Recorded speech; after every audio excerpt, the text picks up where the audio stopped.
What's up, everybody? It's your boy Adam. It is July 17th.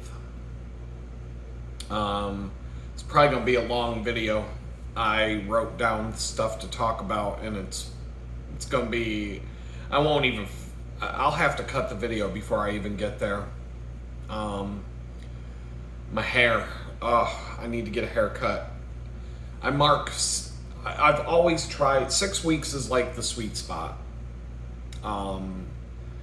If I had something going on, like, if I had to look better for whatever reason, thought I'd be more subtle than that adjusting the camera, but oh well.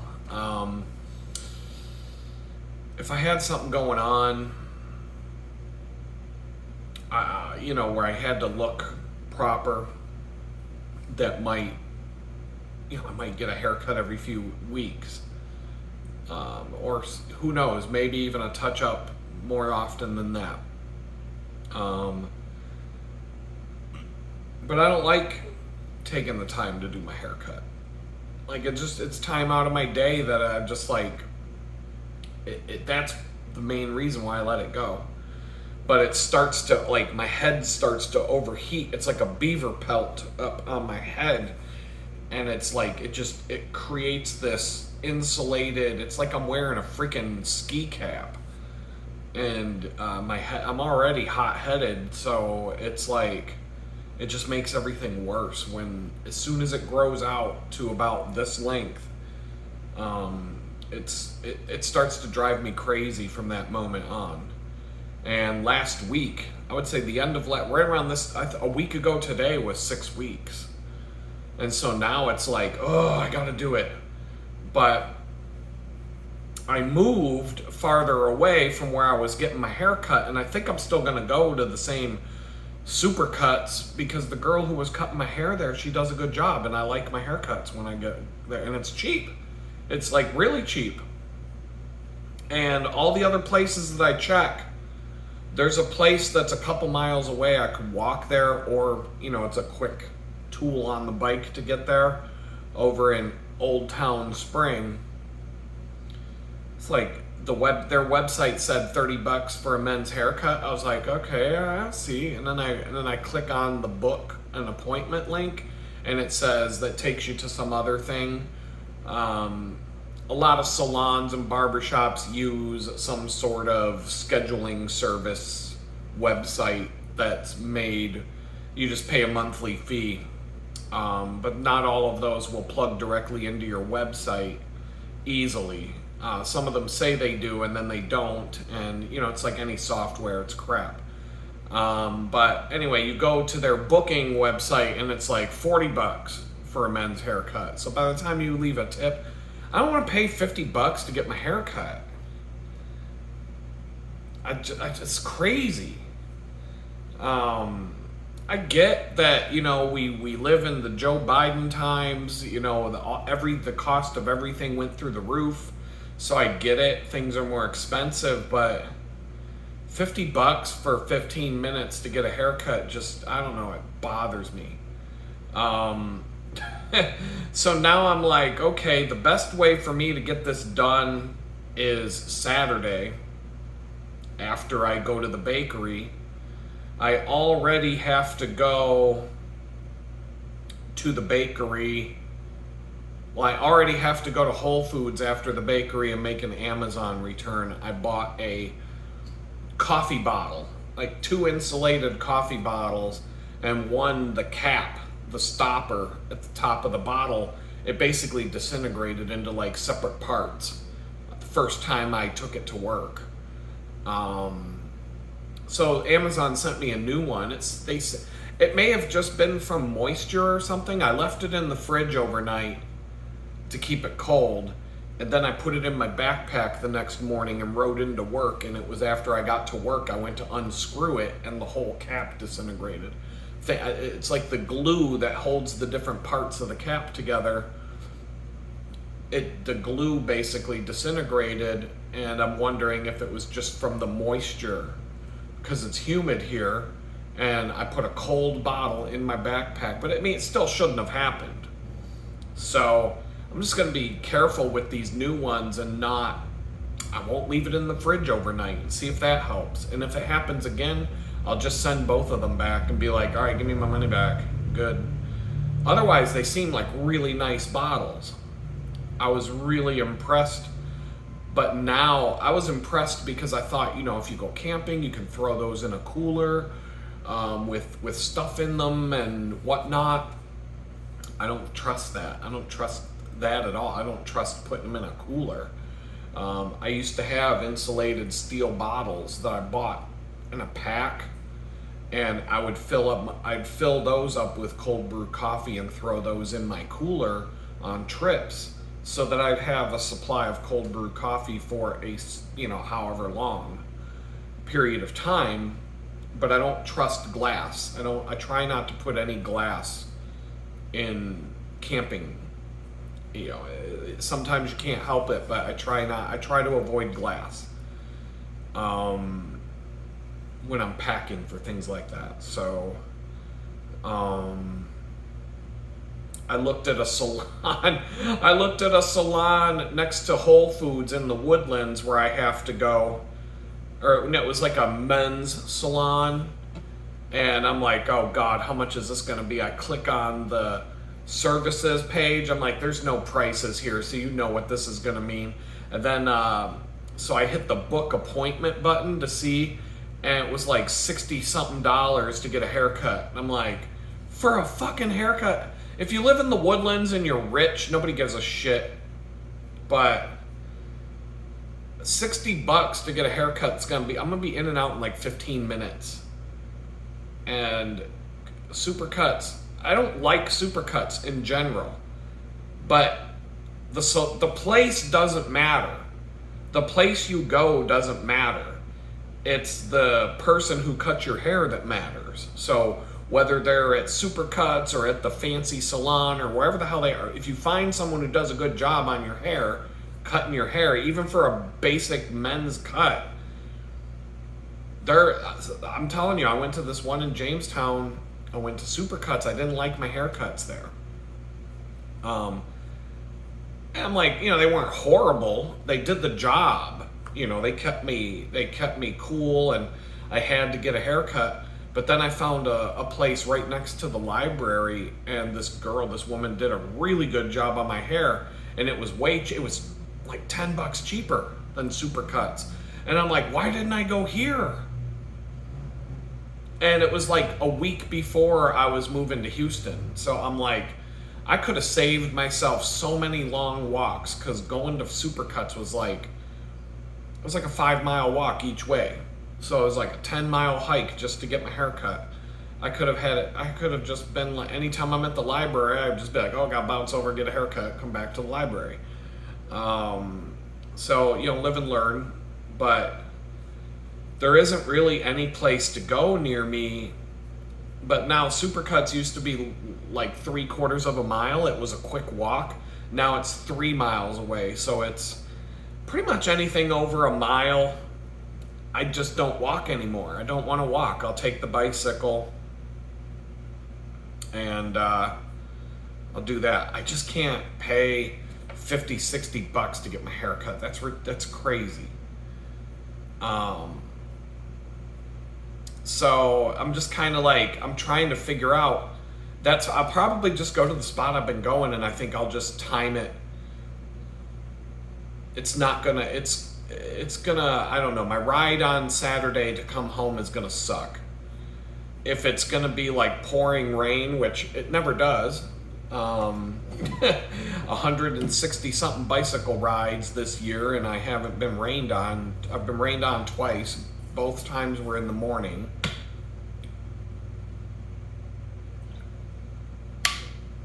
I don't really want to go get my hair cut and walk in all sweaty and just, funky. Because, who wants to sit there and smell that while they're cutting your hair? So I got to think about that. Like, do I get a dry shirt? Do I pack an extra dry shirt and then, ask, hey, can I go in the bathroom and put on a dry shirt before you cut my hair? I just went on a, 50-mile bike ride I just don't want to take time out of Sunday to go do it. So I don't know. I got to get into that. Ever since I moved, I got my hair cut like 2 days before I moved. I got my hair cut because I knew that would be an issue, and I wanted to give myself as much time as possible to figure out where I want to go. And now here I am. So, but I can't go anymore. I've reached my limit. I could have got my hair cut when I went to the bank last week. There was a place right there, but that's like a 7-mile ride versus 3. And if I go 3 miles, I can walk 3 miles. There's some other stuff too. There's a bakery right, like I don't know, they're not open on Sunday, so it's kind of like there's all these different things I want to do, but my energy level is just shot, and that's my biggest obstacle right now. And I'm fine, the energy, having low energy being my biggest problem is better than living in a tool shed with a slumlord who's, threatening me and trying to pull all kinds of scams on me. This is better. This is way better. So, live stream Thursday nights. It is Thursday today, but you won't see this video today. Thursday from 6 to 8 p.m. Central Standard Time. No commercials. Just hanging out with my homies on this channel. You can reach me at adam@litgood.com if you want to get in touch. Got to throw that out there because people have wanted to get in touch and they don't know how, and so the contact info is in the channel header. It's also in, I don't have my email address below. Maybe I'll change that. Maybe I'll change it. Maybe I'll start putting it in today. Next time I do my video updates, I'll put that in the list of links. You can support the channel by going to shop.litgood.com. I have some photography up there right now. I want to have a lot more. If you see something on litgood.com that you like, you want to buy a print, let me know. I can make prints of anything. It's just, I haven't had time. I would need 50, 60 hours a week to build my store properly and start getting back into that rhythm. Where am I going to get that time? It's just part of the whole thing I'm feeling with not having enough energy and not having enough time. I think I keep talking about leveling up. I think that's where I'm at. Level 5, which I'm on level 5 right now. I got to keep rethinking this through, because level 1 was when I came home from prison and I went through a month and a half of hell living in a place I shouldn't have been. Then I upgraded to being homeless. That was level 2. Level 3 was moving in with my friend. Level 4 was moving into a tool shed for 4 months. Level 5 is moving into this small but fairly nice house. It's not a bad place.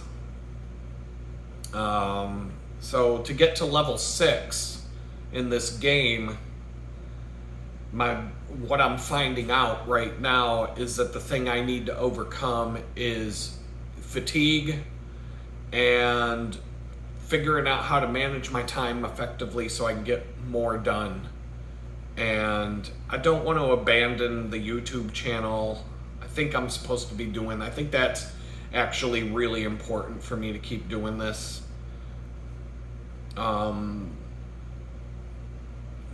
Wherever it goes and however it evolves. But I'm on the other social media platforms. Check it out. The links are below, and that's the plugs for today. I was looking at Facebook Marketplace for a vacuum cleaner, or I wasn't looking for anything in particular. I just went there to see what was close by, and this cordless vacuum showed up for $25, and turns out this thing was like a $200 vacuum cleaner.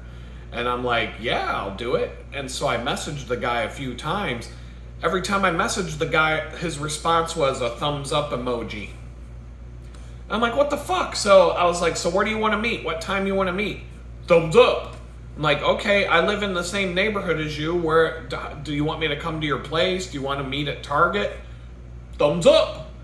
What the fuck, dude? And so I actually reported the ad because it seemed a bit scammy.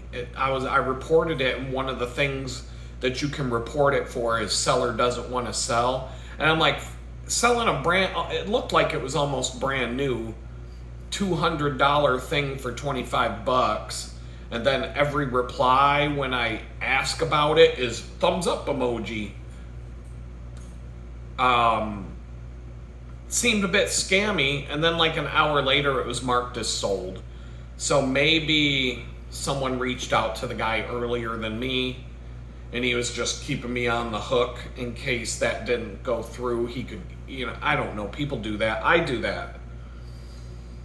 But usually if I'm doing that to somebody on Craigslist or whatever, I'll tell the person, I'll be like, look, somebody is ahead of you in line. They said they were coming over to buy the thing or whatever, or meeting me. If they don't, I'll reach out to you and let you know.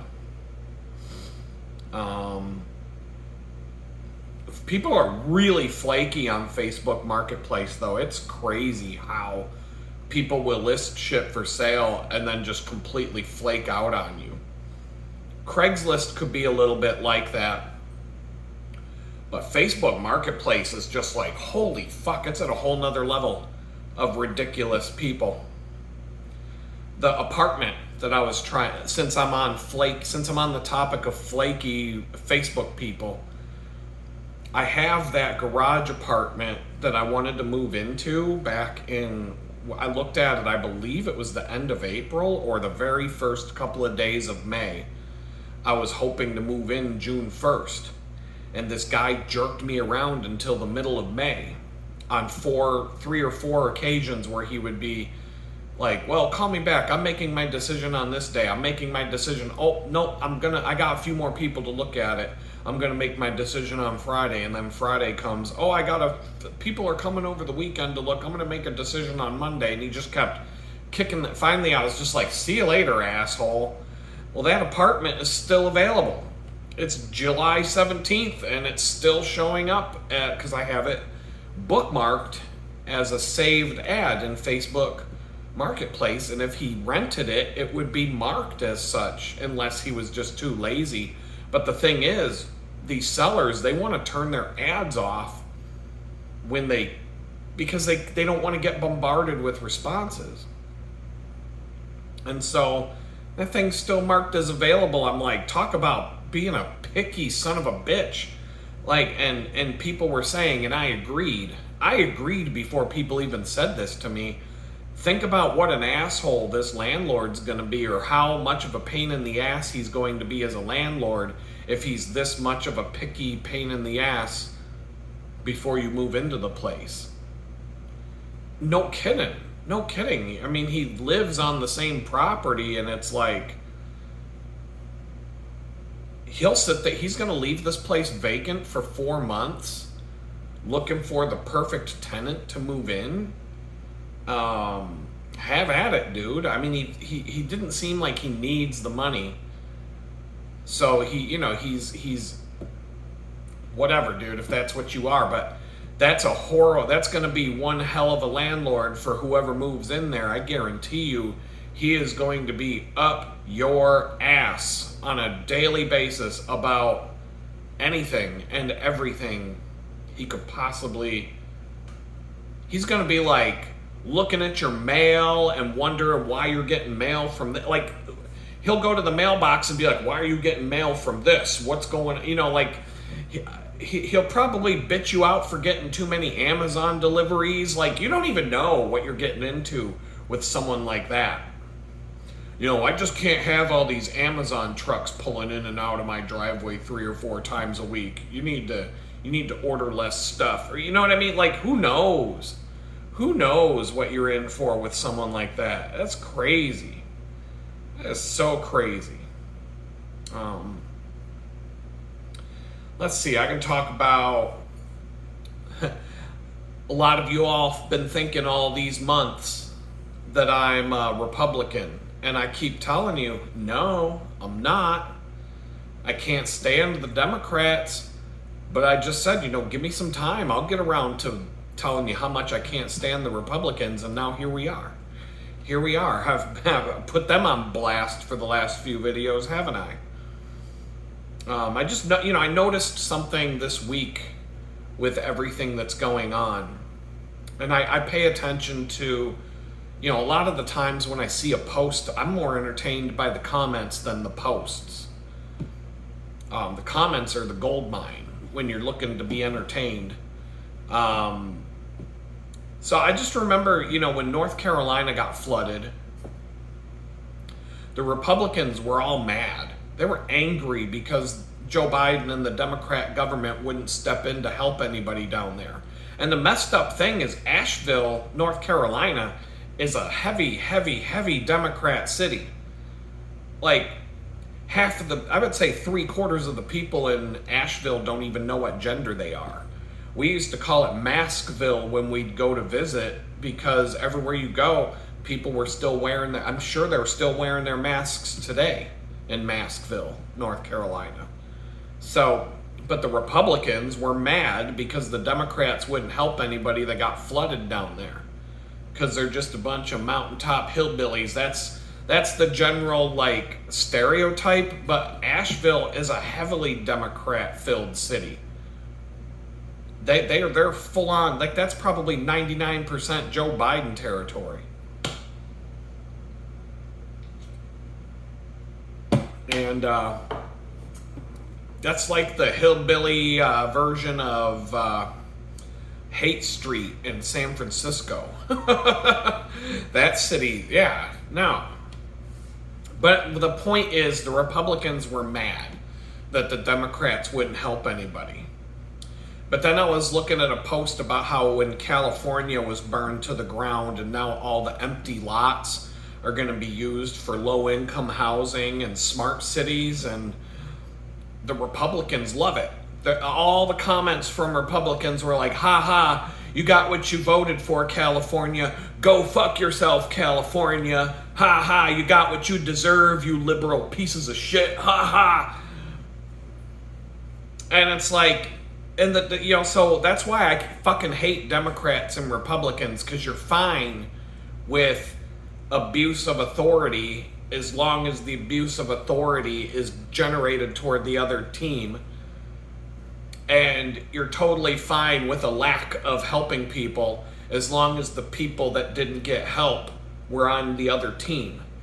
So you're going to, the Republicans are going to throw a temper tantrum if the government doesn't step in and help people when Republicans are going through a natural disaster. But they're going to be happy when they see a bunch of Democrats go through a natural disaster, and they're going to be like, fuck you, motherfuckers. I hope you all drown. And the same thing with the Democrats. The Democrats love it when a tornado goes ripping through the trailer park, and all the particle board and Confederate flags get thrown all over the fucking place, and the biggest piece left over is about that big. They love seeing that shit. But if a flood comes through the middle of New York City and buries half the city underwater, then they're sad. And now they're mad because the government won't help them. Right? So, whatever, dude. This is why I get so sick of the Democrats and the Republicans, because they don't think for themselves. They just say and do and think whatever their political party or their team told them. Like, they read the notes every day about what they're supposed to believe and think and say, and that's how they behave. It's no different than a fucking fan of a band that dresses a certain way because it's the music I like, so I have to wear these clothes. Like that, you see these fucking goth people walking around in a black trench coat, black sweater, and black jeans and black boots, and it's like 110 degrees outside, and it's like, my God, what do you're like, it's like a Fermunda cheese factory down in there. And like, you can't wear a pair of fucking shorts, you pasty skin motherfucker. Like, well, it's because I listen to goth, and so therefore I have to dress this way. And so it's no different when it's these political parties. You know, they so I can't fucking stand them. When it comes to these floods and the fires and all that shit going on, I think there's plenty of evidence to, I can't say that like I'm 100% convinced that it's done on purpose and that all of this is man-made, but I think there's plenty of evidence to support that it could be. But, you know, like I said, the Democrats and the Republicans are happy as long as it's happening to the other team. You know, the Democrats and the Republicans, they love the police. I hate the police state. I don't like abuse of power from the government towards the people. But when you're a Democrat or a Republican, you love that shit as long as you're abusing and using that power to oppress the other team. But as soon as it blows back on you, all of a sudden, no, we can't have this. I can't believe they're doing this to me. Well, it doesn't work both ways, dipshit. If you support the police state as long as it's used on the other side, and then they support the police state as long as it's used on you and not them, then all you're doing is perpetuating the police state and helping it grow bigger and bigger until they fuck all of us. And so, like, I just had a client tell me that he thinks the flooding was done on purpose. That's a big talk of the town right now. He thinks that, he's like, isn't it ironic that Trump was talking about releasing all of these Jeffrey Epstein files, and then all of a sudden there's thousands of floods happening all over the country, and all these states are getting flooded out, and it's one emergency and one flood after the next, and big fires, and all these natural disasters all of a sudden happening all over the place. And then Donald Trump turns around and he's like, what Epstein files? Why the fuck are we still talking about that? I don't need support from people who care about Jeffrey Epstein files. Now he's just trying to sweep that shit under the rug like Jeffrey Epstein and Pedophile Island never happened. And he thinks that it's very uncanny that all of these natural disasters, this ridiculous amount of natural disasters, are all taking place at the same time, right when Donald Trump was about to release all the Jeffrey Epstein material. I'm like, well, you know, wouldn't surprise me. I can't prove that it's real, but it certainly wouldn't surprise me that these fucking cocksuckers in charge that love to rape kids, they want to keep on raping kids, and they want to be left the fuck alone. So I get, yeah, they would totally do that. If you're a big enough piece of shit to rape kids on a private island,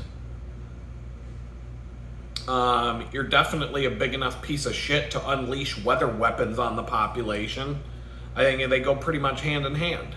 But it's like, the Democrats, you know, they're always happy to tell me when they think I'm a Trump supporter.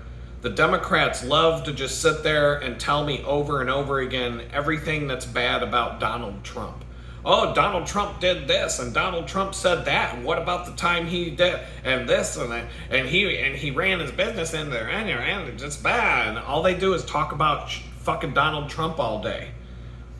But if you start trying to say, well, what about when Joe Biden had dementia and he was sniffing little girls' hair and he used a fucking pen machine to sign all of the bills into law because he couldn't write his own name and he didn't even know what day it was, and he didn't even know he was president until one of his aides would tell him every day, 3 or 4 times a day, before he would go take his nap at 1 o'clock in the afternoon and stop everything that he was doing.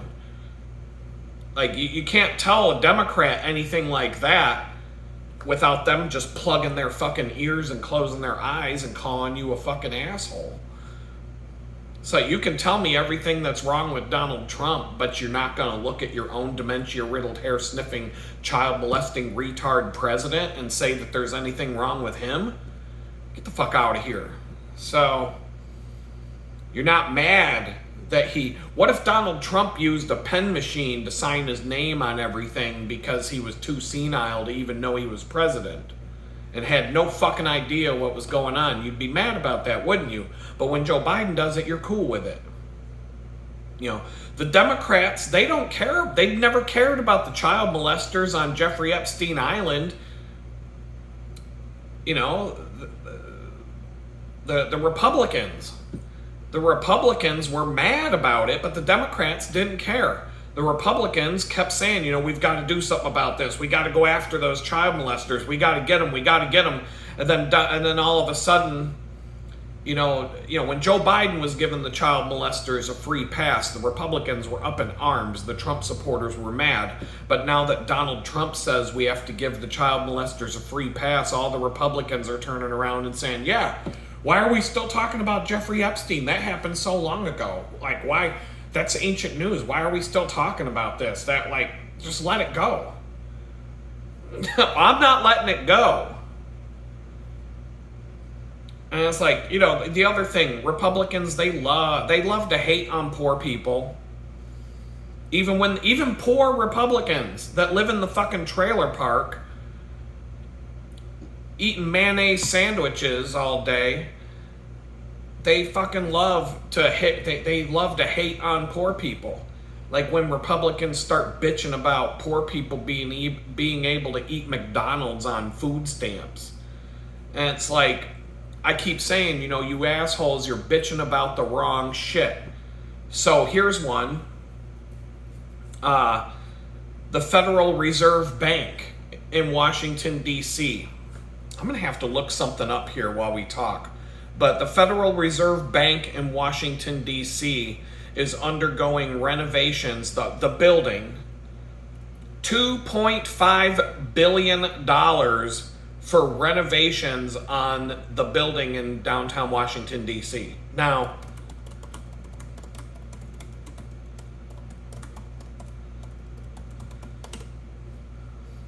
okay, so the Dallas Cowboys football stadium, one of the biggest in the NFL, that was $1.15 billion to build the Dallas Cowboys football stadium from the ground up. But it's $2.5 billion to renovate a building that's already there in Washington, D.C. What the fuck? What the fuck are they doing? You could build two of the biggest NFL stadiums in the fucking league, state of the art, for less money than renovating the Federal Reserve Bank building in downtown Washington, D.C. $2.5 billion. Right there, that's more money being spent on that building than all the poor people using food stamps to eat McDonald's. So get the fuck out of here with your bullshit. You're worried about the wrong shit. So one of our fucking douchebag child molesters in Congress wants an official tour of the Fed renovations. And they're saying, you know, well, if Jerome Powell, the chairman of the Fed, is committing fraud, gee, could he be committing fraud? I don't know about that. I don't know if I would go that far. And, you know, he's saying, you know, as someone with deep experience in construction, I'm requesting to tour the Fed building and the new ridiculous renovations, which I believe are riddled with fraud. You think there might be a little bit of fraud there when it costs more to renovate an office building than it does to build two football stadiums? There might be something going on there. But anyway, you know, we're talking about private islands and all this. So I have this goal. My life goal it's, I don't know if I'll meet this goal or not. It's a lofty goal. I want to have 6 different streams of income that each generate 6 figures. I got to come up with another 6 so I can call it my 666 plan.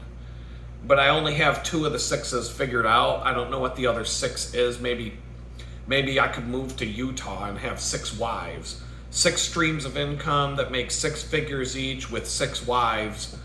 But I'd have to be a Mormon and move to Utah. So I don't know. I mean, I think of the third 6 I'm not sure of yet. But here I just found out in Michigan, the Michigan DNR, the Department of Natural Resources, is auctioning off some land, and there's an island for sale, and the bidding starts at $3,750. So I could possibly, I think it's getting a lot of play. So I think people are going to try to make a move on this, especially when I put out what I'm planning on doing with the island.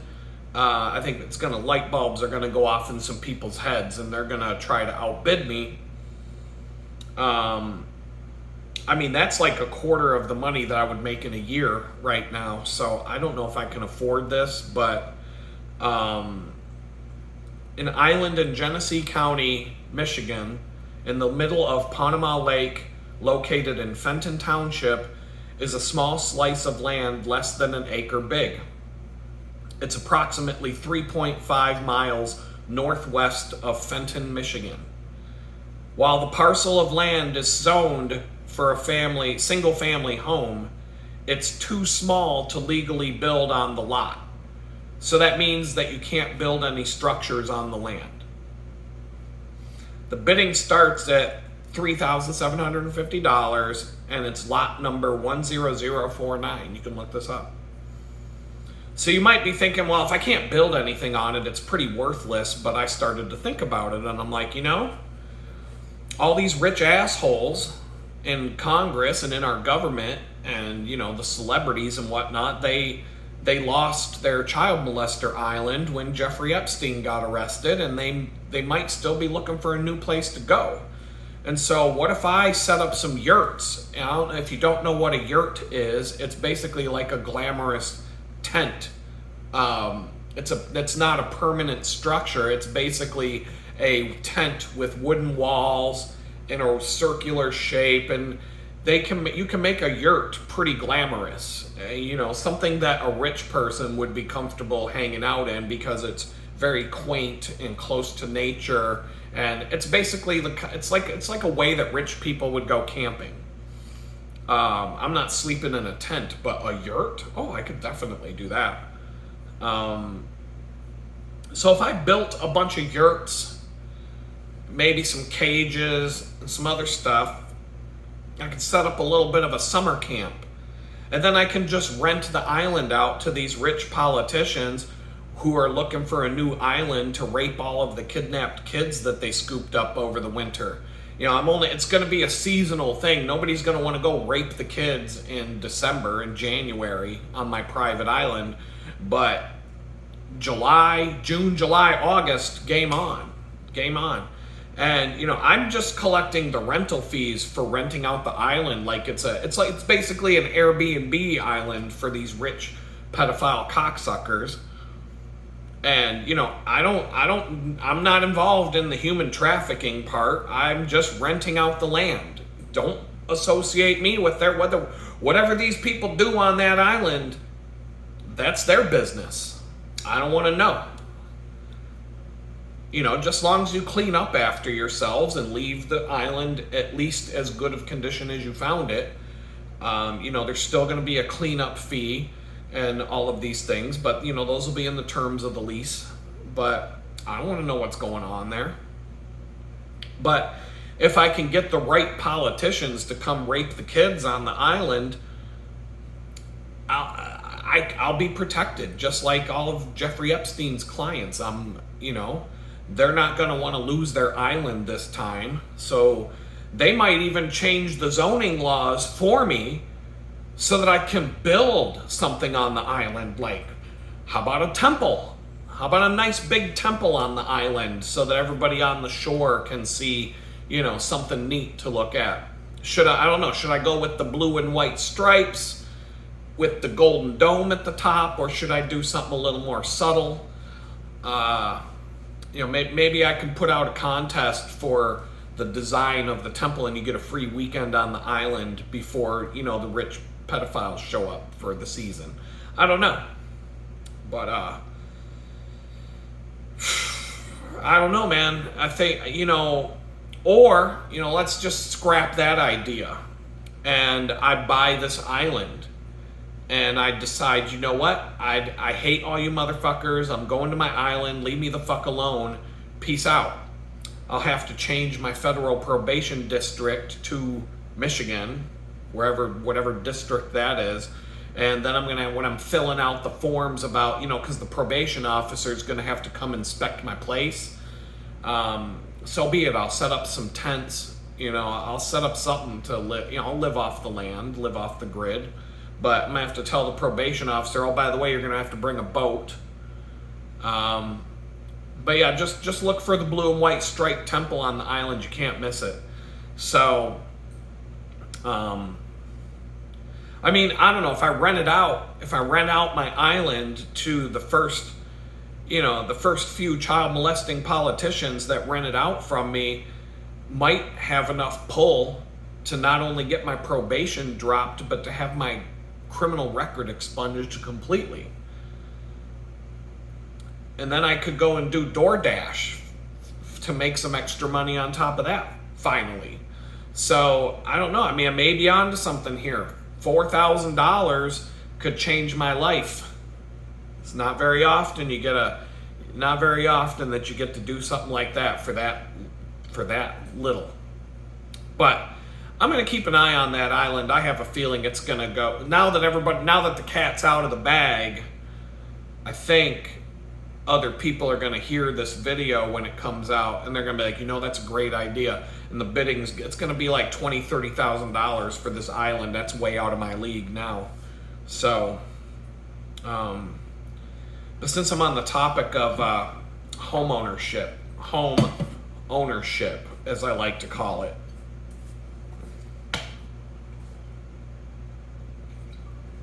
I'm going to need coffee before I dig into this one. You know how I like this topic because you know how I like calling all of you homeowners, quote unquote, homeowners, because, I get it.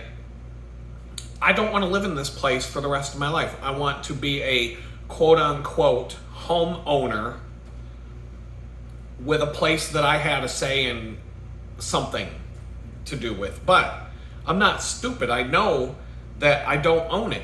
When's the last time you've owned something that you have to keep paying somebody for in order to keep? That's called renting.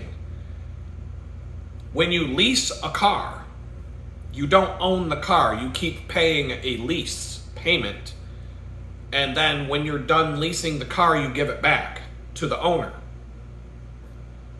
You can buy the car after the lease is over by giving them whatever money needs to be made. Then you own it. And then you don't have to keep paying them anymore. But when you own a home, somebody, you know who you are, in the comments said, well, I only pay $5,000-$6,000 a year in property taxes. That's like a $500-$600 a month rent payment for your house. You got to pay $600 a month rent to keep your house. And it's a nice house. You can't rent a house like that for $600 a month anywhere in America, that's for sure. We know this. But what I'm saying, and if you do rent a place somewhere, you're just paying the property owner's rent payment to the government on top of your rent. And whatever's left over, that's the property, quote unquote, owner's profit. So, but a house, how the fuck do you even buy a house anymore? For real, unless you're a billionaire. Like, I don't get it. I don't personally understand how anybody's supposed to ever fucking buy a house again. I listen to all you fucking baby boomers, you old ass washed up baby boomers bragging about how lazy these kids are today because you put yourself through college and you picked yourself up by your bootstraps and You bought or built your own home and all this other fucking bullshit that you keep filling yourselves with. But really, the reason is because you fucked your own kids to do it. Back when you bought your house, college tuition was probably $5,000 to get your degree, and the house probably cost $20,000, and you were probably making $50,000 a year when you did it. In fact, okay, I'll give you some exact numbers on this. I've done this before, but I'll keep doing it. And look, I'm not blaming you guys, all you washed up old boomers. I'm not blaming all of you for this, because I think there's more going on. Our country is ruled over by a bunch of rich child molesters who have said, look, if you're going to bring us down, we're bringing all of you down with us. We will destroy the country if you tell us that we can't rape your kids anymore. So that's where we're at. Those are the people that have done it to us. So don't, I'm just fucking around with you. I'm joking. So take something with a grain of salt. Don't get all offended. But in 1975, when I was born, the average annual income of an individual in the United States was $27,450. The average home price was $38,100. The average college tuition was a range of $542 per year to $2,291 per year. And the average CEO of an American company made 26 times more than the average worker. Okay, that was when I was born. I'm 49 years old now. So just in my lifetime, in 2023, when I turned 48 years old, the average income of an individual in the United States is now $42,220 per year. It's still not even double. It's not even close to double what we haven't even doubled the average income from 1975 to today. Okay? The average home price, $416,000 and $100 on top of that. Today, it's $422,000 to $800.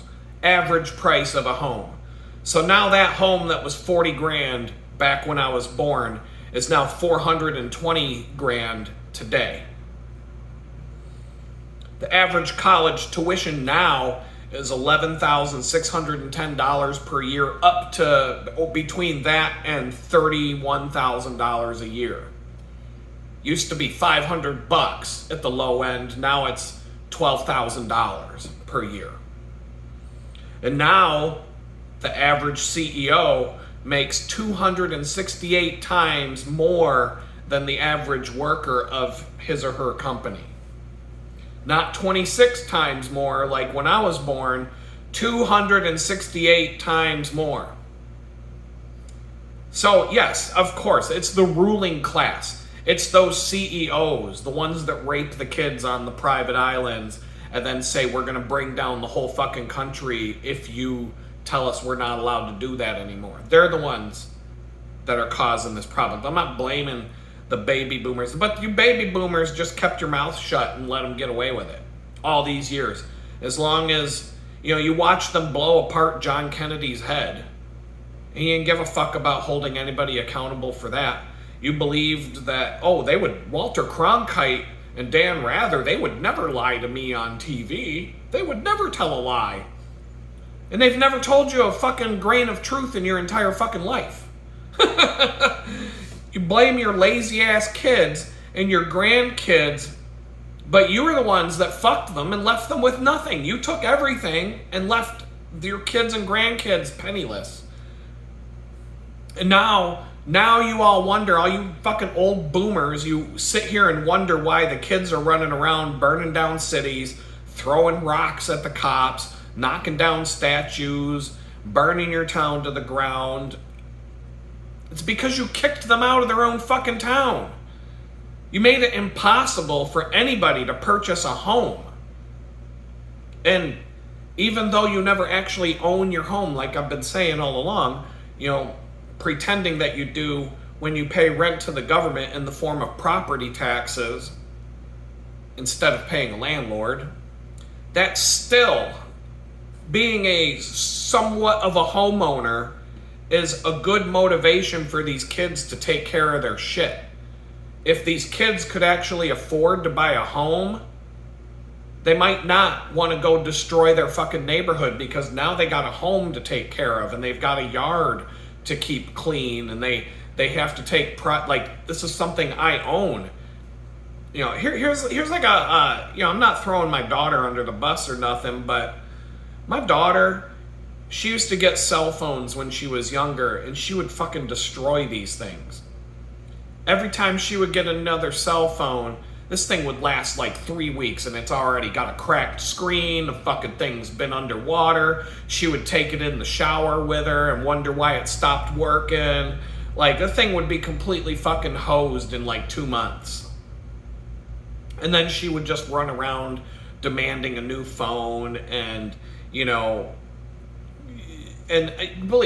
do live in a society now where you better get your kid a cell phone, because what happens when your kid gets kidnapped and taken to Jeffrey Epstein Island for the summer? You need to be able to keep track of where your fucking kids are nowadays. So it's not a bad idea. It's not like there's a payphone. Like when I was a kid, if I got in trouble, my mom would be like, here's a quarter. Call me on the payphone if something goes wrong. I used to go on long bike rides. There'd be fucking payphones all over the place. You're never going to be that far away from a payphone. And when we were kids, you could knock on a stranger's door and tell them you're in trouble and you need to call your mom, and they'd be like, oh, okay, honey, come on in, right? People were a lot friendlier back then. Now, fuck no, you don't want your kid knocking on some stranger's door asking to use the phone. That could be like Buffalo Bill from Silence of the Lambs down in that fucking basement. You don't know what the fuck's going on in that house. Get your kid a fucking cell phone. But here's the thing. The first time I made my daughter buy her own phone,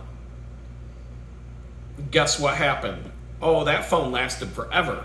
That phone was kept in a protective case and never taken anywhere. It was treated like a piece of Waterford crystal that you got on your wedding anniversary, very carefully protected and always, wrapped in bubble wrap and oh, don't touch that phone. I don't want to get a fingerprint on it, let alone a scratch. And one thing, it was kept very well taken care of all of a sudden.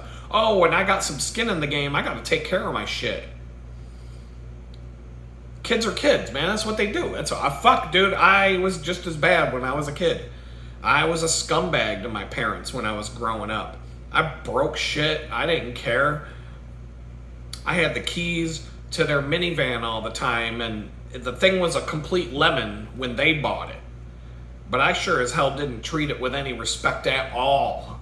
And then it became my minivan when they gave it to me, and all of a sudden I wished I hadn't beat on it so bad because now it's my problem. So that's what happens. If these fucking kids that are rioting all over your cities, if they could afford to buy a home, guess what? Your cities would be nicer places to live. This thing was a complete piece of shit. I couldn't even take it to college with me because I was afraid it wouldn't even make the trip down to Pittsburgh. And, but I remember, for example, me and my friends went out one day with a pair of brand new tires on the back of this van, and they came home bald that night. Okay? Like bald. No tread at all. In fact, the tread was reversed out the tire, because when you do a burnout, the hot part of the tire will wear away faster than the cold part of the tire. So the grooves that were normally in the tire were sticking out of the tire because the hot part of the tire wore away faster than the grooves because they were still cold. And so the grooves were actually pointing out instead of in. Handy tip for those of you who like to do burnouts. My parents never fucking noticed. They never said a fucking word about it. And I'm like, and a couple months later, they were bitching about how horrible these tires are they just bought because they didn't even last 2 months. And I'm like, yeah, oh, you gotta get better tires next time. So, fuck, man. All I'm saying is if these kids could afford a place to live, maybe they would want to take care of their neighborhood instead of burning it down and rioting and throwing fits all the fucking time. But I don't see anybody showing up to help these kids out. All you do is just keep fucking them over more and more, and then you wonder why all these broke-ass kids can't afford to... They can't even afford to live in squalor. And then you wonder why all these kids think communism is a good idea. They think it's a good idea because they've realized our lives can't get any worse. So why not communism? Let's try that out. This shit's not working for us, so let's be communists now. That's why they love communism. That's why all these young kids want to go back to the USSR. Like, because you fucked them. You fucked them and you didn't give them a chance. So now you are reaping what you sowed. Now, that's what's going on. Here's another. I need more coffee. This is crazy. All right. So here we go. I work with a number of high school kids, right? And, one of the things that high school kids talk about a lot is school. Obviously. All the activities and this and that and the other kids and the prom. And one of them was talking about how hard the classes are going to be this year, et cetera, et cetera. I tread carefully. I try to insert a little nugget of knowledge to these kids here and there, but you gotta be careful what you say. But I found a place to jump in. I'd be like, so pretty much everything they teach you in high school is completely useless in the real world, right? And then they look at me like I'm a weirdo, and I'm like, okay, so what about math class, right? They're gonna teach you how to triangulate the Pythagorean theorem to calculate the square root of the area where the hypotenuse of the overlapping intersection between a sphere and a cube, and calculate the volume of space that intersecting volume takes up, and all that other complicated shit, right? They ever teach you how to do your own taxes? There you go. I rest my case. Case closed. They're not going to teach you how to do your fucking taxes. Fuck no. They don't want you to know how to do your fucking taxes. They don't want you to know how to do your fucking taxes because they don't want you to know how much you're getting fucked over every day of your life. That's why they don't teach you how to do your fucking taxes. Because if they did, these kids would grow up to get rid of the income tax. They'd be like, fuck this, we're not gonna get fucked over like this anymore. Do they ever teach you in high school the difference between a sole proprietorship, an LLC, and a corporation? Fuck no. They don't want you starting your own business. They don't want you to be self-sufficient. They want obedient workers. That's why the Rockefeller family took over public education. And after the oil monopoly was broken up, that was their fuck you to America. Oh, you broke up our big oil company, so we can't rape kids in the basement of our house anymore.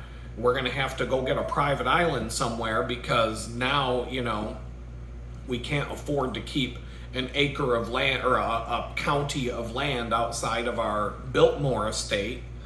So they're mad. And so they're like, okay, we'll take over the public education system and we'll make these kids so fucking dumb that all they can do is show up to work on time and push the buttons, not question anything, and do what they're told. Obedient workers, that's what they want. They don't want... Listen to George Carlin, he was a genius. He'll tell you everything you need to know. So they don't tell you the difference between a sole proprietorship, an LLC, a limited liability corporation, and a corporation. And so I'm going to assume that they certainly don't get into the difference between an S corp and a C corp, and nothing like that. No, fuck no. We're not teaching you how to start a business and become your own person. That's the last thing they want you to do.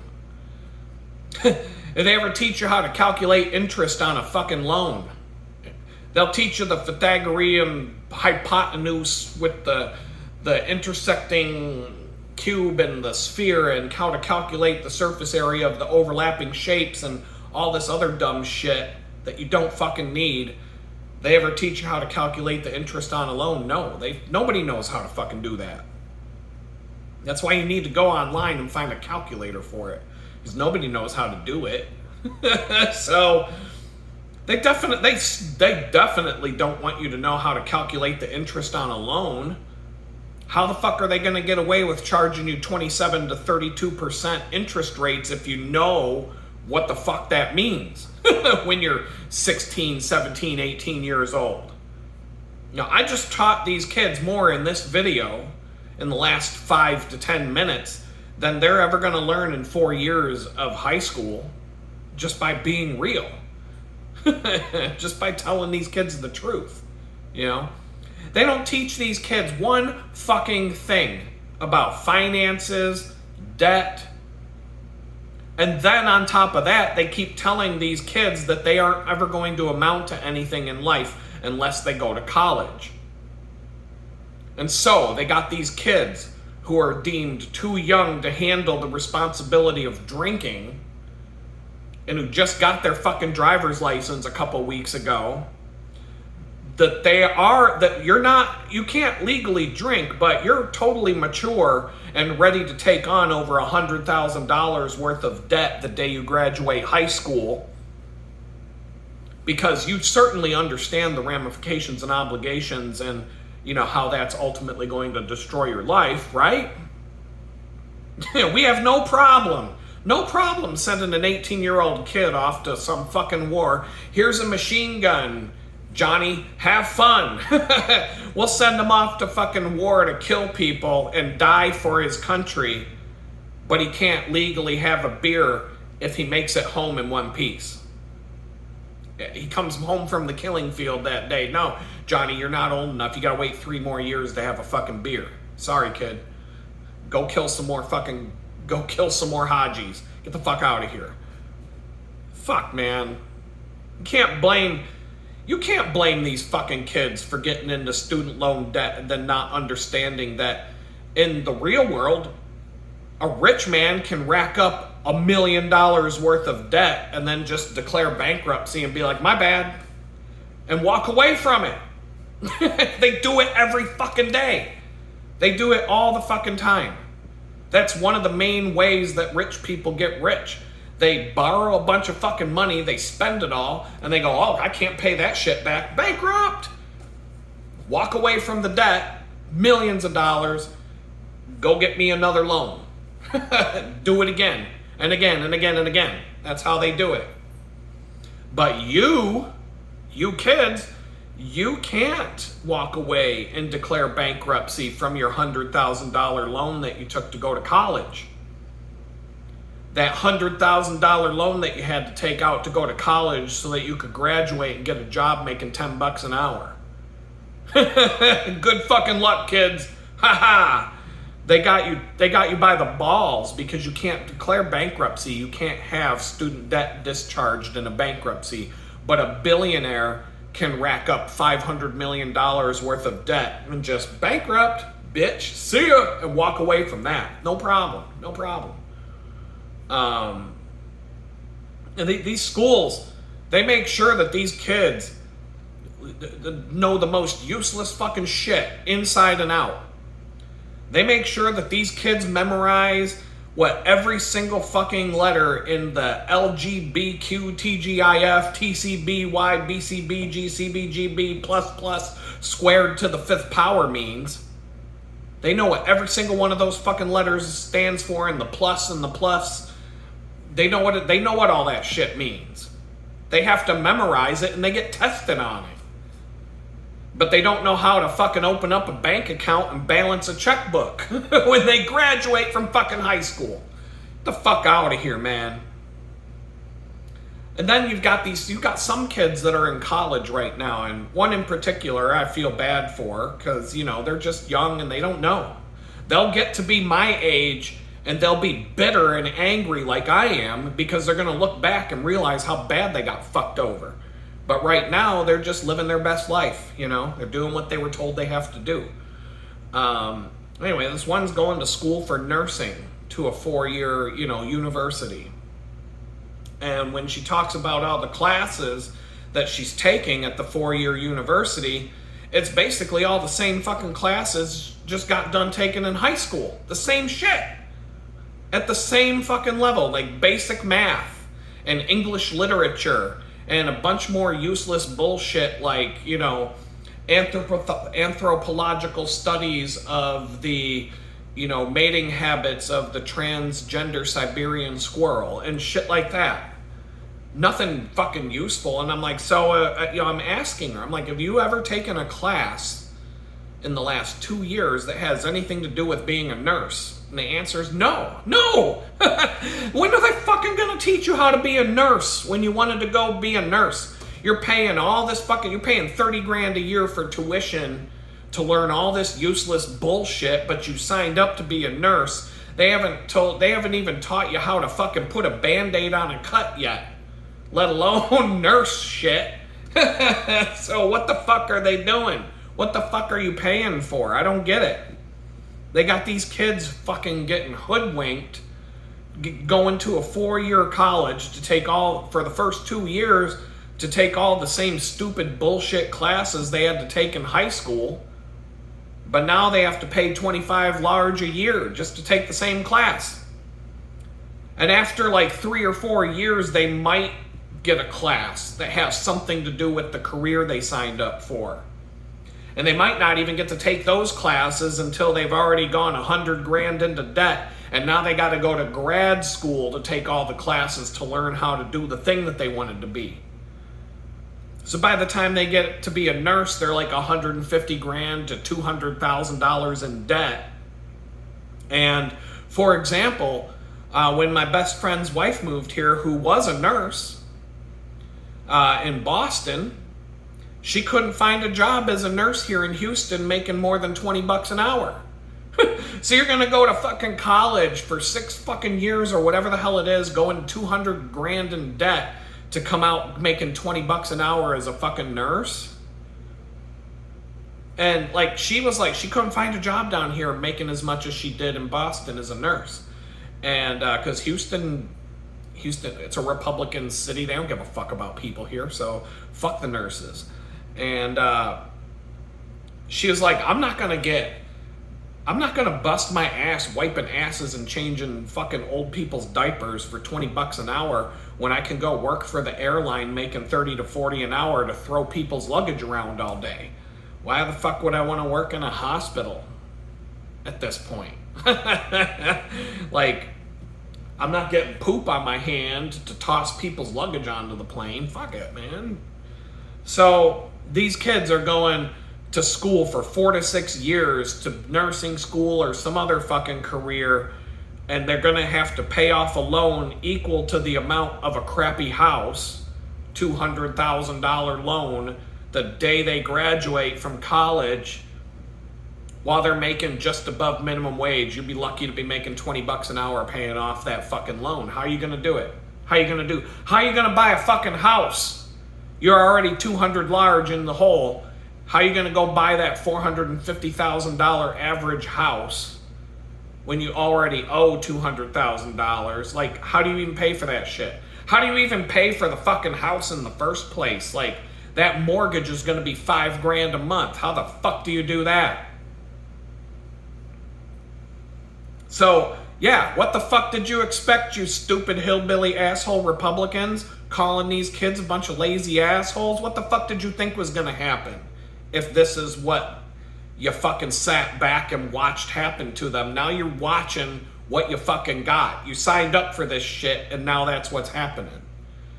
So I'm fucking sick and tired of watching you stupid hillbilly asshole Republicans and your tired ass bullshit. I'm just as fed up with you and your fucking cowboy hats and your cowboy boots and your giant pickup trucks and your bald eagle on the back window and all your fucking dumbass shit as I am with these mask-wearing, triple-boosted, gender-confused, retarded-ass Democrats. I can't fucking stand you. I fucking can't. I can't stand it. I mean, people get pissed. People got pissed off when I talked about this blue-collar mentality. And, people get offended. Republicans talk about how they're angry that the Democrats are a bunch of weak snowflakes who get offended easily. All you gotta do is say the right thing to piss off a Republican, and they go right down the same fucking road that an angry Democrat goes down when they get offended. They get offended. You Republicans get offended just as fast as the Democrats do, as long as I say the right thing to push your fucking button. So just stop talking your fucking bullshit. It's going in the ear and out the other, and I don't give a fuck about it.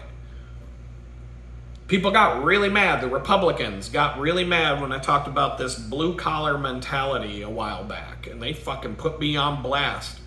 And I think maybe in my defense, or in my, I will concede that maybe it was the wrong term, or maybe I didn't explain myself good enough when I said it. Because there are plenty, I'm just talking about college a minute ago. There are plenty of good paying blue collar jobs where you can rake in the fucking money if you have good skills. You could be an electrician, a plumber, an auto mechanic, and make millions of dollars doing that. You can rake in the money, and you don't got to go to school for 6 years to learn that shit. You can learn on the job. You can go to like a 2-year trade school. If you're young enough, you can go to auto mechanic shop at high school, go to vocational school. I went for commercial art. I went to vocational school, so I know. I went with all the grease monkeys and the auto body guys and the auto mechanic guys and the carpenters, and there were a bunch of us that went to vocational school. I went to commercial art class. One friend, he went to be a carpenter. He's a carpenter now. He makes tons of money. He's fucking loaded. So, no, you can make good money being a blue-collar worker, and you never had to pay all that fucking debt to go to college, so you're actually better off than a doctor. If you're making $200 large a year being a carpenter and you never went to fucking college and have that debt, you're doing better than a heart surgeon making $250,000 a year. Way better. Way better. That heart surgeon's got $6,000 a month in student loan payments for the rest of his life. And you don't. So, what I was getting at with this blue-collar mentality is when I used that phrase, the picture in my head was like an average, factory worker. Someone who just does the repetitive motion all day. Put the cap on the bottle, put the cap on the bottle, put the cap on the bottle, put the cap on the bottle 150,000 times a day. And then punch the clock and go home. Paint the thing, paint the thing, paint the thing, paint the thing. If your job could be replaced by a fucking robot, basically an assembly line worker, somebody who just, a factory worker, a restaurant line cook, a bakery worker who just shows up and punches a clock and balls the cookies and balls the cookies and balls the cookies and balls the cookies, and then time to go home, punch the clock and go home. And if you got no ambition to do anything better than that, that's the blue-collar mentality I'm talking about. Someone who just accepts their lot in life as if, well, that's just the way it is, and I can't do any better, so I'm just going to have to do this because that's all I got, and I can't do anything else, and this is the only thing I know, and I'm never going to get a raise, and I'm never going to get a promotion, and I'm just going to have to do this, and I'm just going to have to suck it up, and I'm just until you get laid off because they bought a robot that replaced your job. Like you're a fast food worker. Here's the guy I think about. There's a place. I'm not fucking. should I even say the name of the place? I mean, the guy might not even be alive anymore, to be honest, but okay, I'm going to say it. Fuck it. Why not? He's not watching this video. There's a place I used to go in Pittsburgh, Sammy's Roast Beef, or Corned Beef. Sammy's Corned Beef in downtown Pittsburgh. They have more than one location. Now they got one. I don't even know if it's still there anymore. I'm assuming it does. Best corned beef sandwich in town. There's one called the Special. That's the one you want. It's corned beef. It's got coleslaw, Swiss cheese, and then you get like a pickle, and then you want to get like some macaroni salad or something on the side. It's fucking delicious. It's a great lunch. It's a great lunch. I started going there in 1994 when I moved to Pittsburgh. And there was this guy behind the counter. He looked a lot like John Lovitz from Saturday Night Live, but he's very recognizable. You see the guy walking around downtown Pittsburgh. Oh, it's a Sammy's guy. I don't know. It could be Sammy himself for all I know, because the last time I was in Sammy's, I believe it was 2021, because after the COVID scam, I stopped going into Pittsburgh. I stopped going downtown, and I didn't have to for work anymore and whatnot. So I don't. Maybe if I had to go downtown for something, that might be the place I go for lunch. So let's say 2021, 2022 is probably the last time I ate there. And I'm telling you, when you go to order your sandwich, it's the same fucking guy. The same fucking guy from 1994 who was there taking my order when I moved to Pittsburgh is still the guy behind the cash register. He looks exactly the same as he ever did. It's the same fucking guy. 28 years of standing behind a dirty cash register ringing up corned beef sandwiches for 28 fucking years. Now, I mean, if that's what you want to do, that's fine. I'm not making fun of the guy or nothing, but that's that blue collar mentality. Like, in 28 years, did you ever get how many? Like, are you still making minimum? Because minimum wage goes up over time, and you get like a 10-cent raise every year, and like, so by the time you're making minimum wage today, you get a 10-cent raise, a 10-cent raise, a 10-cent raise. And then you get a 50-cent raise because minimum wage went up, but now you're making minimum wage again. So what you know what I mean? Like, how the fuck you could do that for 28 fucking years and be fine with it? I mean, some people do. I can't do that shit. 28 fucking years this guy been slinging roast beef sandwiches at me. Same fucking guy, I guarantee you. If I walked in there, it's July 17th, 2025. If I was in Pittsburgh right now and I walked in the door at Sammy's Roast Corned Beef, I'd expect to see that guy behind the counter. I don't know if it's Sammy himself. I mean, if it is, then he's actually probably making the money. Because that place can get a little bit busy during the lunch site. People know.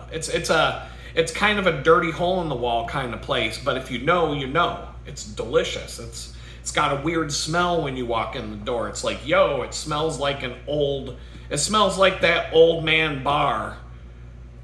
You know what I'm talking about, the old man bar when you walk in and it's just a bunch of old alcoholics sitting at a bar drinking shots all day. It kind of has that kind of vibe and that kind of smell, but the fucking sandwiches are they're off the hook. I'm telling you.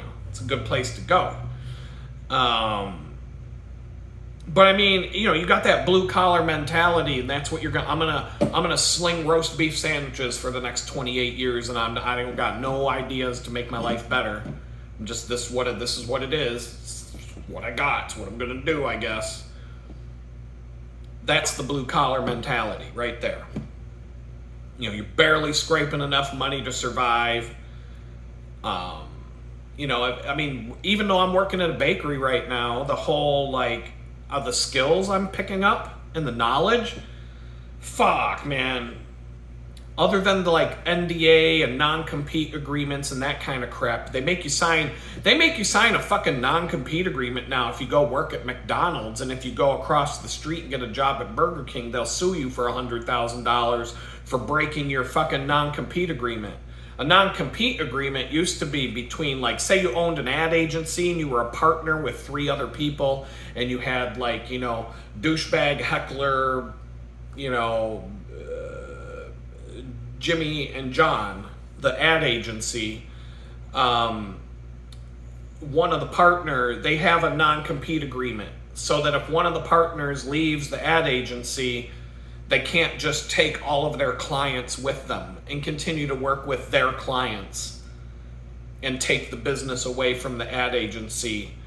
They're going to have to negotiate some sort of fucking payout in order to, like, say two partners don't get along with the other 2 and they want to split.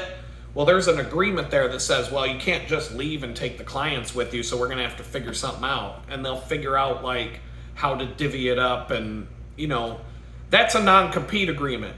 A non-compete agreement wasn't meant for you work at fucking McDonald's and you can never go get a job at Burger King if McDonald's didn't work out, without having to go to court and deal with a $100,000 lawsuit. But that's what happens. My best friend worked for fucking, I'll say it, I don't give a fuck. He worked for Red Robin as a manager of a Red Robin restaurant, and he went and got a job at TGI Fridays. They took him to court and got a $150,000 judgment against him for breaking the non-compete agreement. But like I was saying earlier, he filed bankruptcy and walked away from it. he didn't have to pay a fucking dollar of that law, but he had to go through it. He couldn't get another job in his line of work anymore because of the non-compete agreement. And he owed his old company $150,000 until the lawyer filed for bankruptcy. But when the bankruptcy was over, he got to walk away from like $20,000 to $25,000 in personal debt that he was paying off and he wasn't behind on. But it was just an added bonus of, you know, it's kind of like how Jesus takes care of things. Yeah, I'm dealing with, I just got sued and lost for $150,000. But look what Jesus did. He got me a lawyer that filed for bankruptcy, and I walked away. I don't owe them a dollar of that $150,000, and I walked away from $25,000 in personal debt. So I don't have any debt at all. And he said as soon as the bankruptcy went through, he was getting credit card offers in the mail like the next day, because now you're fresh meat. You have now all the banks they all want to get on you. They all want you to get their credit card all of a sudden. You can build your credit up fast after bankruptcy. That's not what they want you to believe, but that's what happens. So anyway, you know, it's that blue collar mentality. You know, I'm learning a lot at this bakery. You know, I'm already good with food. I've never worked in I've never worked in like a line. I've never worked in a restaurant where you actually have to cook in a restaurant. You know, I fed a bunch of fucking prisoners in a prison and cops and shit like that. And I know how to cook. You know, I cooked for 40 people at a wedding party out in the middle of the wilderness, 10 miles away from the nearest gas station. And all they could get there was ice. I would send people to go get ice throughout the weekend. I cooked for 40 people out in the fucking wilderness, and everything I had everything I needed with me in the back of a 2-door Jeep Wrangler. So I had I had a full kitchen in the middle of the wilderness out in the woods, cooking for 40 fucking people, and had no problem with it. 2 meals a day. I was doing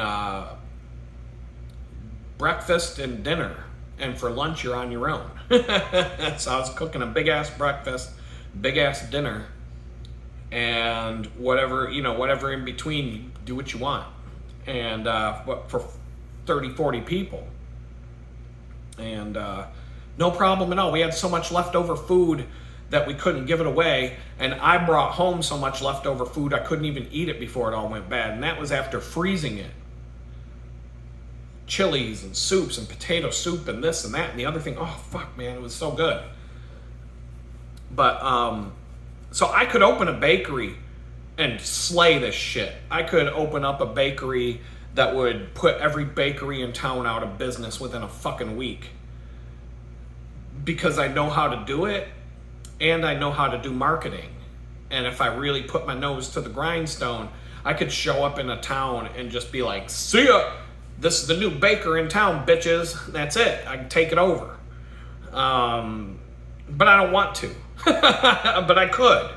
And that's how you break out of that blue collar mentality. You know, if you don't want to sit and fucking just doing all this repetitive motion all day to make minimum wage, take your knowledge, whatever the knowledge is, however you got it, and go to the next level and do something with yourself. Break out of that fucking thing that you're in that you hate. It doesn't mean that you have to go put on a shirt and tie and go to college and sit in meetings in a fancy office building all day. It doesn't mean that at all. It doesn't mean you have to sit in front of a computer. It just means don't accept being at the bottom of the barrel like some bottom of the barrel worker bee, and have some ambition to do something with your life. So I hope that explains the blue collar mentality that I got bitched at a while ago over. So anyway, but there are so many right wingers that get offended by the things that I say, and all it just shows me is that you fucking Republicans are just as sensitive and easily offended as the pussy ass snowflake Democrats are. You don't get offended when you talk about them, but the second someone pushes one of your buttons and makes fun of you, you lose your fucking minds just like they do. It's funny. I love watching it. Believe it or not, I don't get along with most people. I know it's hard to imagine. If you've been watching these videos for a while, it's hard to, you think, no, not you.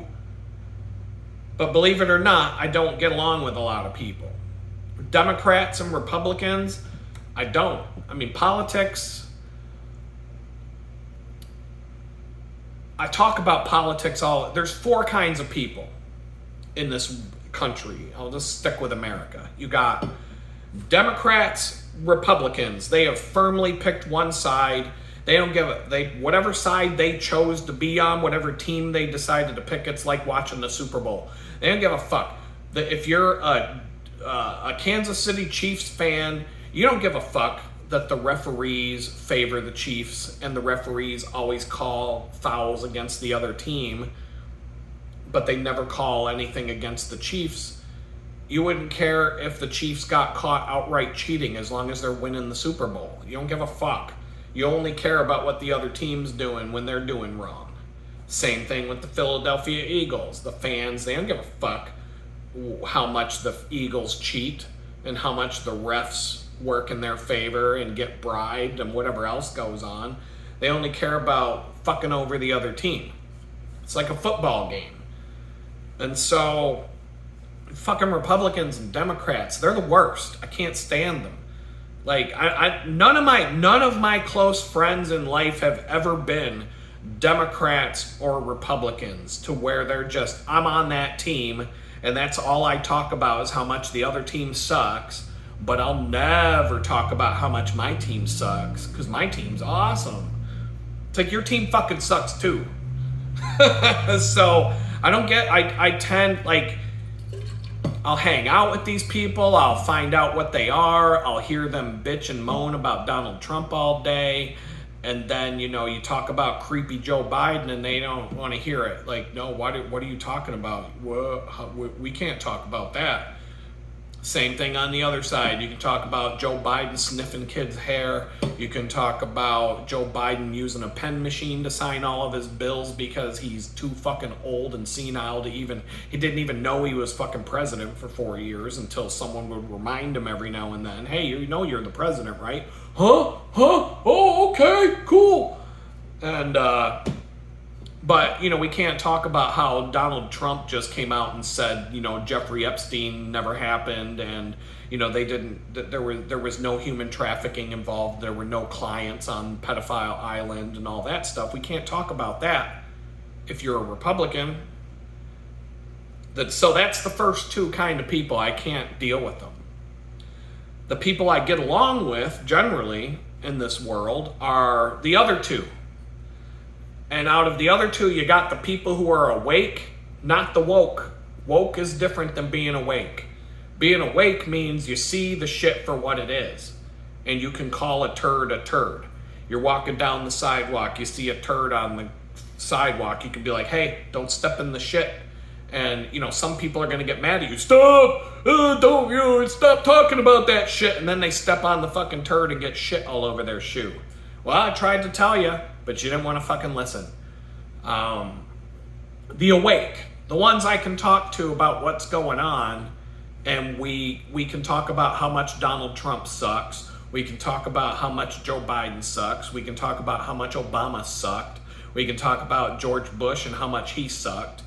And we can talk about these things. We can talk about the fucking did they make it rain in Texas? Did they cause the flood on purpose? Did they kill all of those kids just because they didn't want pedophile island files coming out into the public? We can talk about these things. Is the earth flat or is it round? I don't fucking know.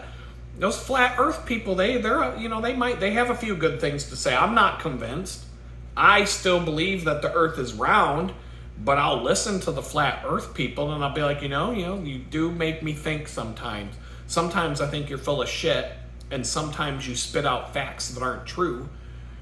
But here and there you come up with something that makes me go, boy, I wouldn't be surprised because, didn't Galileo get put to death for telling everybody the world was round, and all the religious figures were like, fuck you, the world's flat.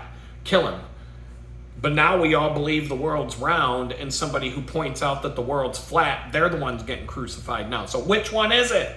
Is the world round? Is it flat? Nobody fucking knows. No, we don't know. Katy Perry went up in space for 15 seconds. She don't even know.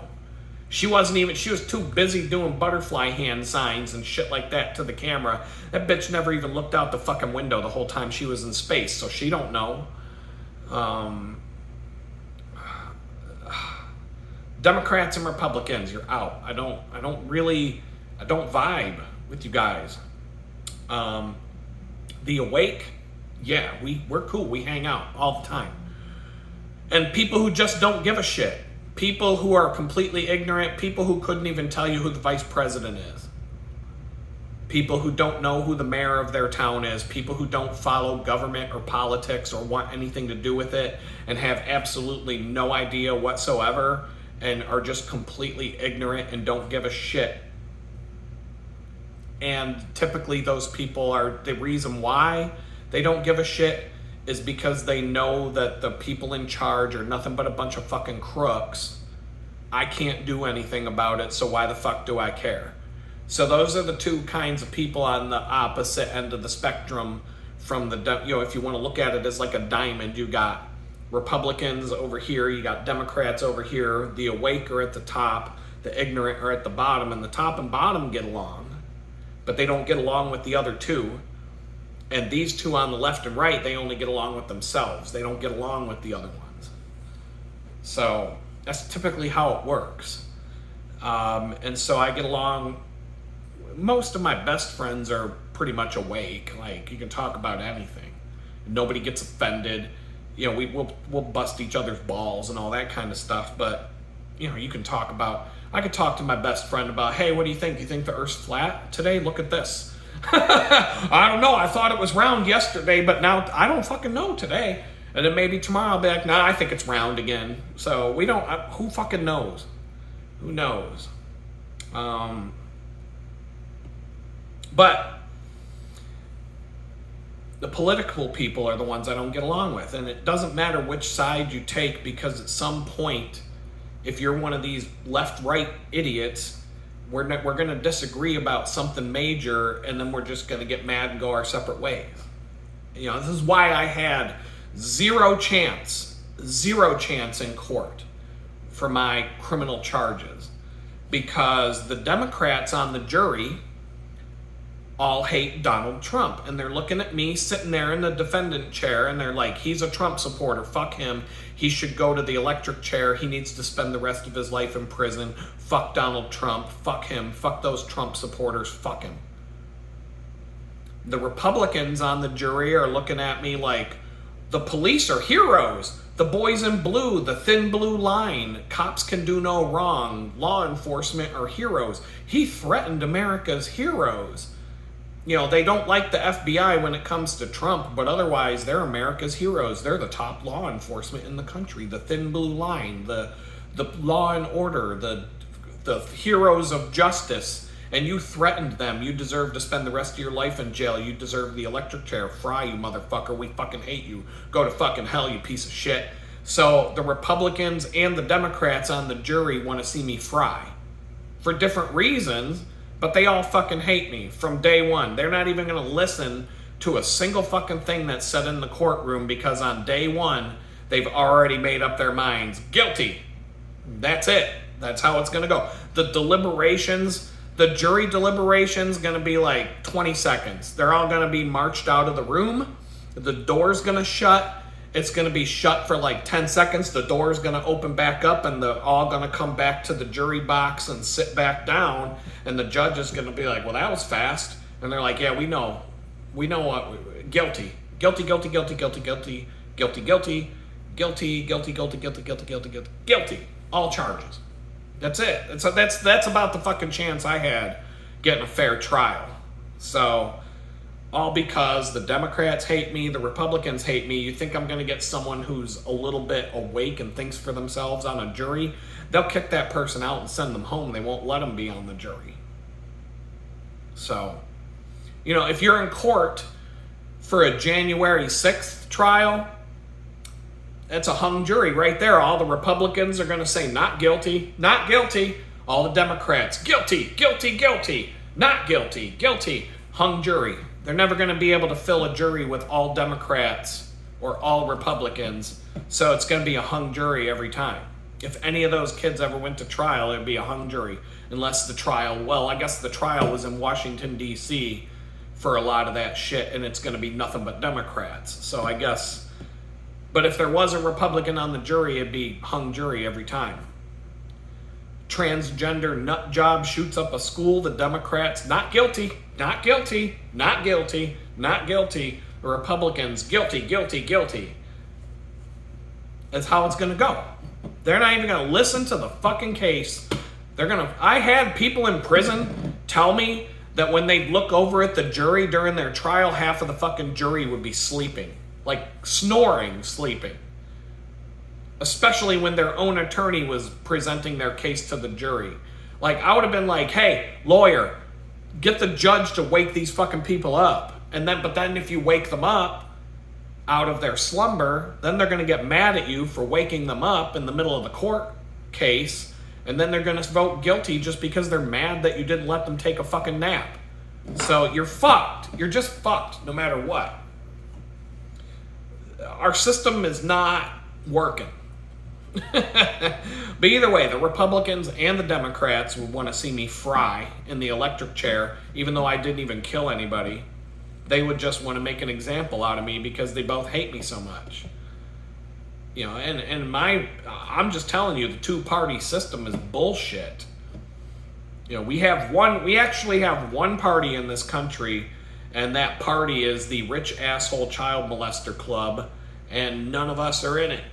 You and me, we're not in that club, and fucking that's good. But I guarantee you, if you're sitting here watching this video and you made it this far, an hour 38 minutes into this video, you're not in the Rich Asshole Child Molester Club. You don't got time to sit and watch this video if you are.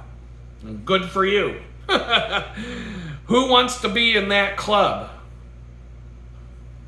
I mean, you're watching it. You're watching it right now. The Democrats and the Republicans, they want to keep that shit under the rug and cover it up and keep their mouths shut for a reason. That's why the rest of us can't be silent about this shit anymore. It's either going to end now or it's going to get a whole lot worse in America. You know. But boy, that was a long tangent. About, I don't know how I got from talking about how you never learn anything in school to not being part of the Rich Asshole Child Molester Club. But I never learned anything in high school that was even remotely useful in life. Not one fucking thing. I went to vocational school, and I learned so much in vocational school that's how I got my job. My first job in my career came from that. And even though I could have got a job right out the door in high school doing what I do for a living, but I went to art school for 2 years, which was basically like another vocational school. It's like a trade school. And I learned a lot more stuff there, and I don't regret it at all. And from there, I never had a problem finding a job and moving up the ladder in my career until the FBI showed up at my house to drive a tank into the living room. So, and even then, even now, I'm surviving right now because of what I learned after I decided that high school was a complete waste of time. And I stopped doing homework when I was like in 9th or 10th grade. My mom said that in 4 years of high school, she never saw me take a book home, and she couldn't figure out how I would pass. But she would say some shit, and because I was a jerk, and I would just be like, fuck off, Mom. And I didn't care. I just didn't give a fuck. I never did homework for 4 fucking years. I never took a book home once. If I couldn't get it done in school, I just was like, fuck it, I don't care. This is all useless bullshit. I wanted to drop out of high school when I was 16 years old. I had good grades, too. It wasn't like my grades were bad. I was on like honor roll and shit, so I wasn't like doing bad in school. It wasn't like I was just barely skating by. I had good grades. I wanted to drop out. I found out when I was 16 years old that I could drop out of high school and I could go to the Art Institute of Pittsburgh with a GED. I was like, you mean I can just take this fucking test and I can go right to art school instead of this bullshit and get my life started here before any of these fucking kids that I'm friends with even graduate from high school, and I'll already have my professional job? I wanted to, and my parents wouldn't let me. They were like, no, you can't do that. Honestly, to be honest, it might have been better for me to do that, because the fear of failure after making a decision like that and the desire to prove everybody wrong would have probably made me perform even better at art school and bust my ass even harder to make it work. And maybe that would have been like a slingshot to something better than I got otherwise. But at the end of the day, everything kind of worked out the way it was supposed to. So I don't have any regrets. You know, once I got through 2 years of high school, I could just cut everything out and go to vocational school for half the day and take a couple of the bullshit classes when I came back and go home. I really didn't have to do much, because that's what they do when you go to vocational school. They kind of just say, all right, you're going to go be an auto mechanic. You know what I mean? Like, they kind of just, they let everything else slide, because a lot of times it's the kids that don't do good in school and the ones that the teachers want to get rid of that they send to vocational school. They're like, fine, get the fuck out of here. We don't want you here. Not at my school so much, but when I was in vocational school, I would say the city kids, the kids that came from the city to go there, they were all the kids that the school wanted to get rid of for half of the day and not have to deal with, so we'll send them there. Go learn how to be a fucking auto mechanic, you piece of shit. That's what the city schools would do. But out where I lived in the country, they had a different attitude about it.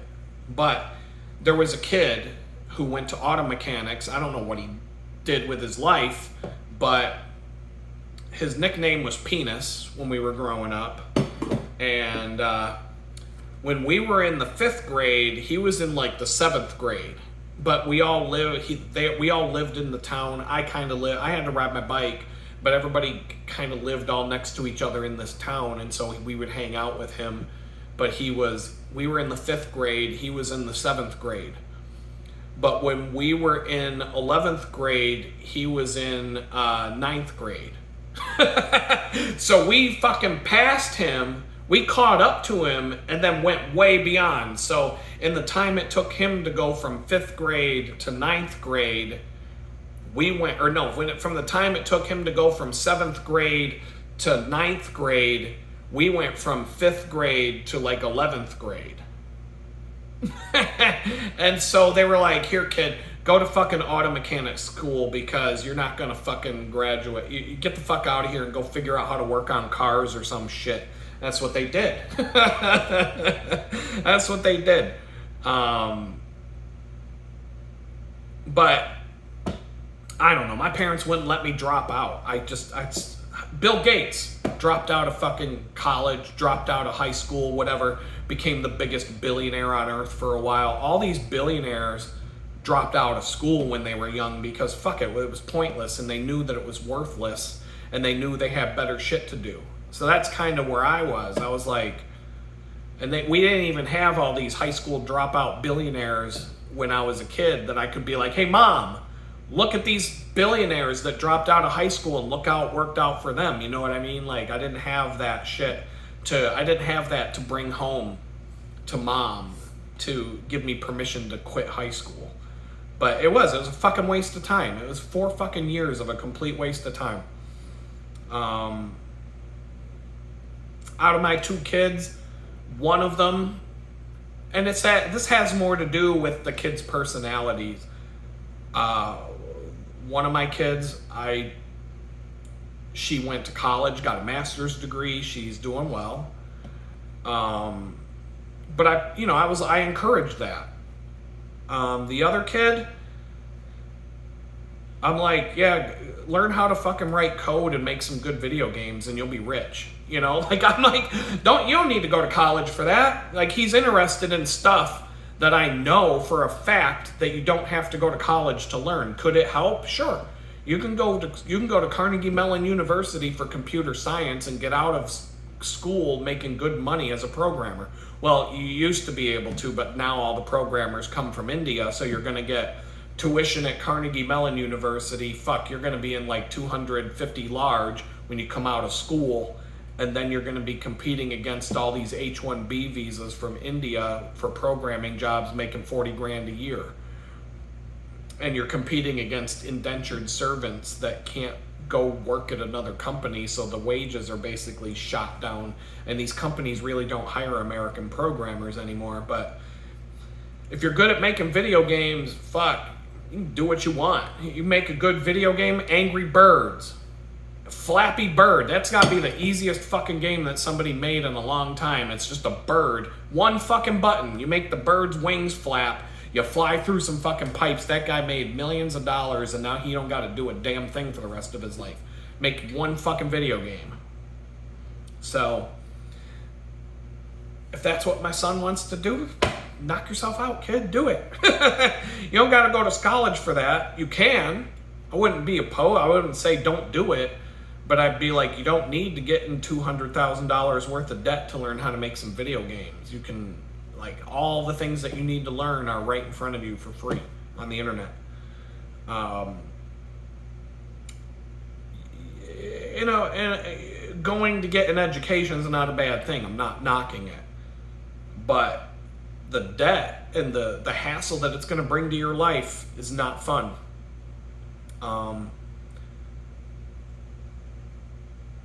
But I don't know, man. It's like, after everything I say, some of you will call me an asshole. Adam, why do you keep talking about the kids on Epstein Island? You're such a fucking asshole. If you don't stop, I'm going to stop watching your videos, Adam.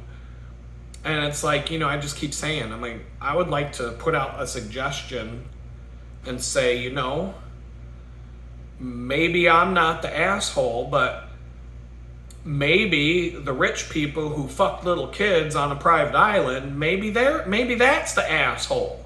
You ever think about that? I wouldn't be able to talk about it all day long if they didn't do it. Who's the asshole? Oh, Adam's the asshole. That's right. The presidents, the politicians, Bill Clinton, Bill Gates, what's his name's acting all weird now, Stephen King. You read some of the shit that guy writes, you know he learned it on Jeffrey Epstein's island. he knows some details that you wouldn't fucking know if you didn't do it. And his books are fucked up. And maybe all these people that are protecting the rich child molesters, could they be the asshole today just once? Or is Adam the asshole for being the messenger who talks about it? It's always the messenger. It's always the guy who talks about these things that's the asshole. You keep calling me an asshole. If you want to keep calling me an asshole, fuck it, man. I hope they kidnap your kids and shuffle them off to a private island to get raped by a bunch of rich politicians and celebrities all summer. And if it does happen, are you going to turn around and call me an asshole? Or are you going to turn around and call the people who kidnapped and raped your fucking kids on a private island an asshole? Which is it going to be? I'm just asking. Don't shoot the messenger. I think that's just where I'm going to leave it today because I got shit to do. There's a live stream tonight coming up a few hours from now. I got some things I want to get out of the way and get done. And it's been real. Peace out.